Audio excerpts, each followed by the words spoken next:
பேங்க்ல இருந்து பணத்தை எடுத்துட்டு நாளைக்கு மதியம் ஹாஸ்பிட்டல்ல போயிட்டு பணத்தை கட்டி அந்த குழந்தைக்கு ஆபரேஷன் பண்ணி காப்பாத்திக்கலாம்.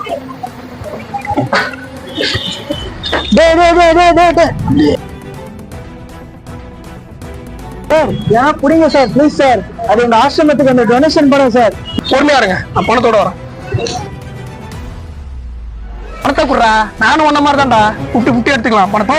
நாங்க கஷ்டப்பட்டு எடுத்துட்டு வருவோமா, நீங்க நோகா நோகம் பிடிப்பீங்களா? குடுறா கையா குடுறா.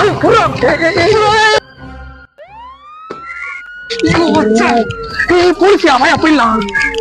The next day. மக்களே, ஈஸ்டர் பகுதியில் இருக்கிற ஒரு ஆசிரமத்தில் ஒரு குழந்தை உயிரை காப்பாற்றுறதுக்காக பேங்க்ல இருந்து பணம் எடுத்துட்டு வரும்போது ஒருத்தன் பணத்தை எடுத்துட்டு ஓடி இருக்கான். இவர் ஹேண்டிகேப்டர்னால இவரால் துரத்துட்டு போய் பிடிக்க முடியல. இதுல அதிசயம் என்னன்னா, அந்த பணம் அவங்க ஆசிரமத்துக்கு பின்னாடி கிடைச்சிருக்கு. இதுல இருந்து நமக்கு என்ன தெரியுதுன்னா, எது நம்முடையதோ நம்மள்ட்ட வந்து சேரும்னு சொல்லுவாங்க. அது மாதிரி நடந்திருக்கு. ஓகே, நெக்ஸ்ட் சாங் ப்ளே பண்றோம், கேட்டு மகிழுங்க.